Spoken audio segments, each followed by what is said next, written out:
Star here, one of your fearless leaders on Awaken Your Intuition. And I'm going to talk to you a little bit about some things some of our clients are going through and that I've gone through and learned the hard way how to make life a little better. So it's kind of my mantra now, how to turn your pain into power. For many of you that don't know me, um, you may not know that I came from being a very abused woman. Um, and I allowed it to happen. I take responsibility for that. That was actually part of my contract coming into this lifetime, to learn how to take that abuse that I was given to change it into my power. And to never let that happen again. And to do that in the right way and the gentle way. Um, and when you've been abused and when you've always said yes to everybody and everything, you a lot of times will, you'll, what you'll do is you feel like you're being mean when you're really not. I'm just checking on my phone because I want to make sure that if anyone makes a comment, I know we didn't schedule this, just tried to do something random today.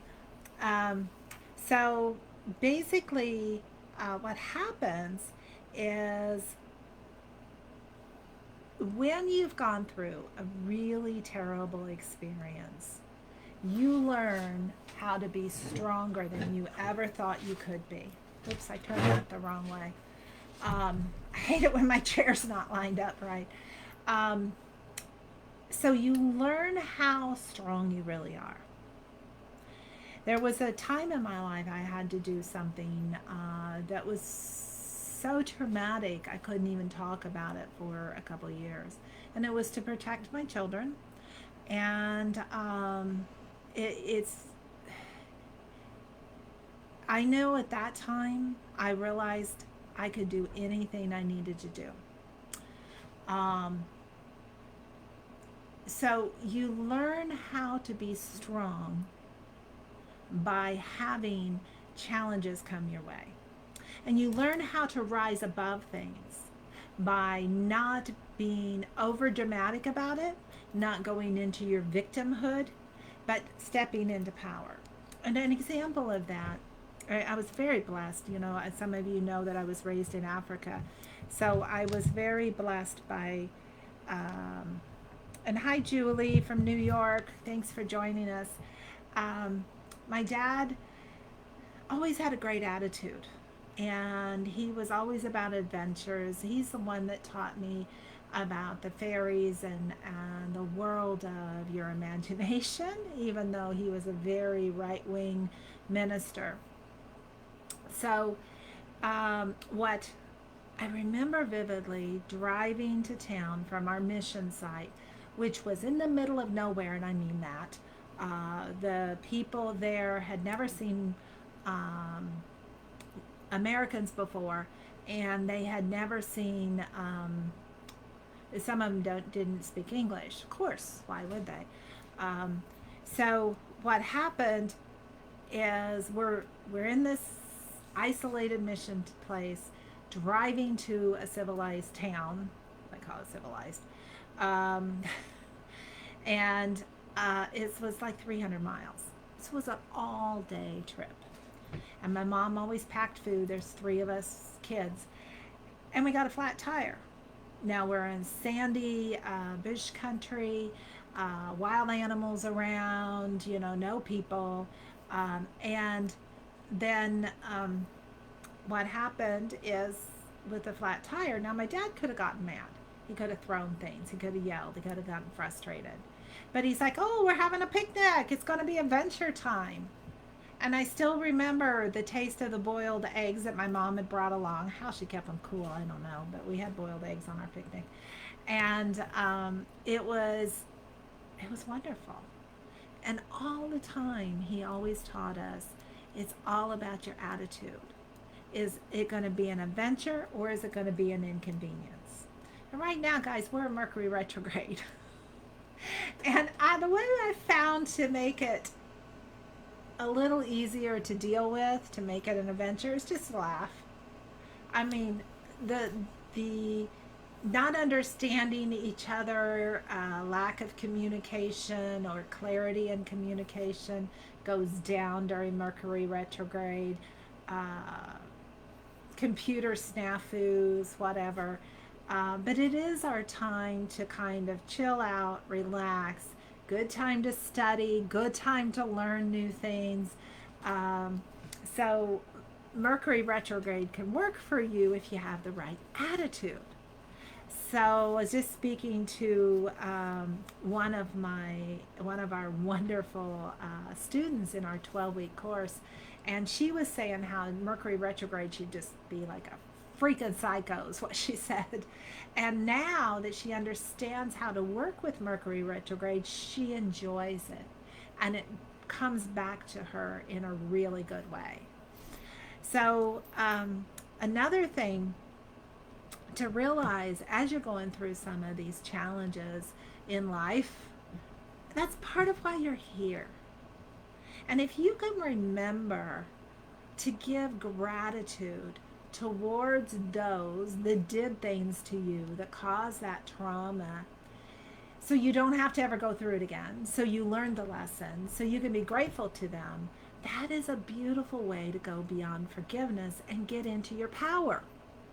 Because trust me on this, if you fester, somebody's done something terribly wrong to you. I'm not talking about just accidentally bumping you or something, but they've been very rude. They've tried to do things to destroy you, your business, your family, you know, even down to the awful, terrible things of molesting children. Okay, there's nothing good in that, and yet there is, because you've got to heal from it. And the only good thing, no, there's two good things. When a child goes through, and many of you there that are listening have gone through this yourselves in early childhood. Most people that are awakening have. You have some sort of really severe trauma from your childhood and been abused in some way. So guess what? You learn to leave your body. Your mind couldn't wrap around what happened to you. So what you did was leave your body. It became a natural thing with you.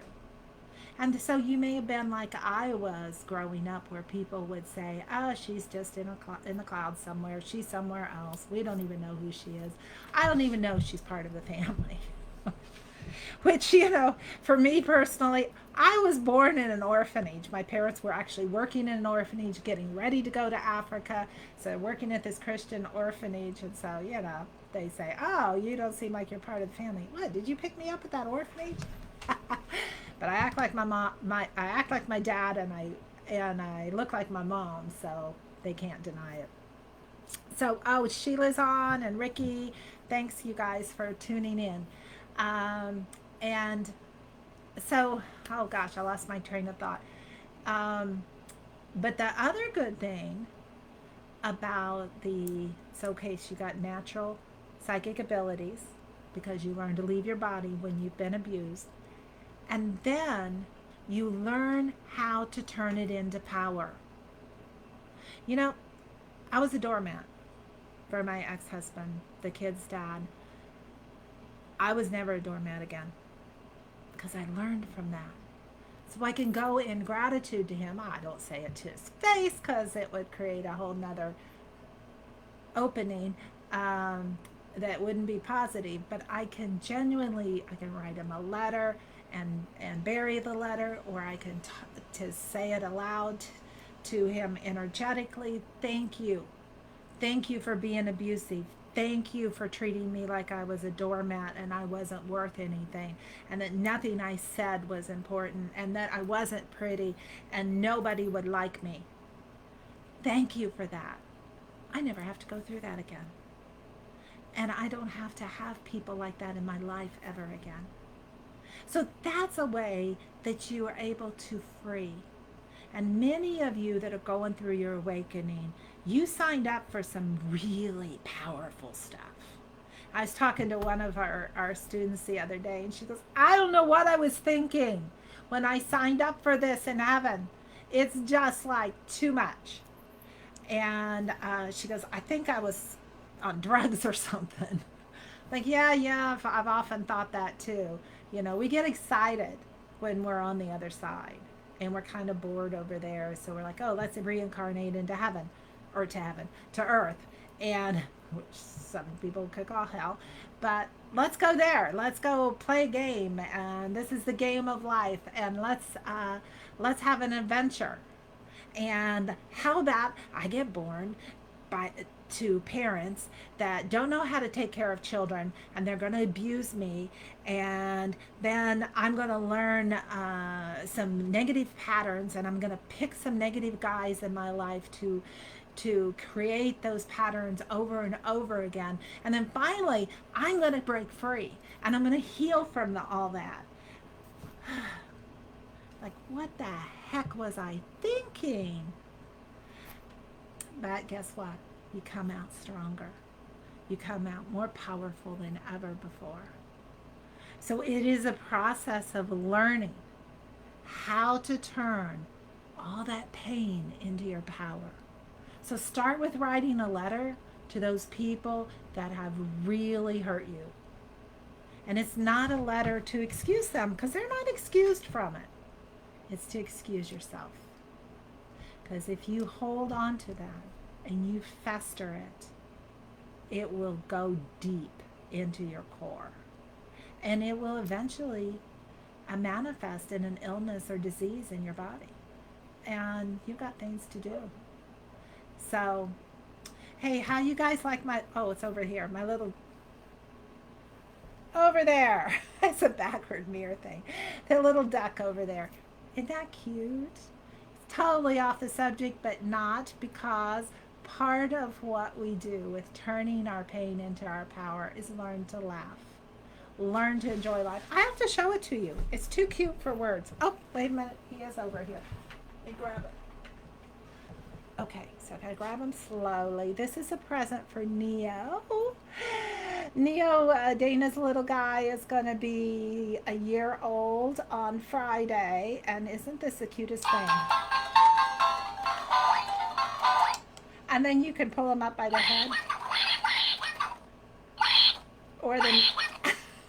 I can't wait. I gotta do videos of Neo when he gets this, because he's gonna go bonkers. Now, that is something that we have to learn from children. And Neo is a great example of it. That child thinks life is so fun. And he's laughing. He's happy. It's just so much joy with him. We need to get that back into our own lives. And so borrow a child if you don't have one. If you do have a child, lighten up. Don't be so strict. Don't major on the minors. In other words, my son, I used to let him skate rollerblade through the house because we had good floors for that. Like, you know what? What's it going to hurt? It's not a big deal. So just start enjoying your life. That's going to get you into your power and into your strength. And if we can help you in any way, you know how to get a hold of us. Watch our free masterclass, and sending you guys lots and lots of love. Have a great rest of your week. Bye.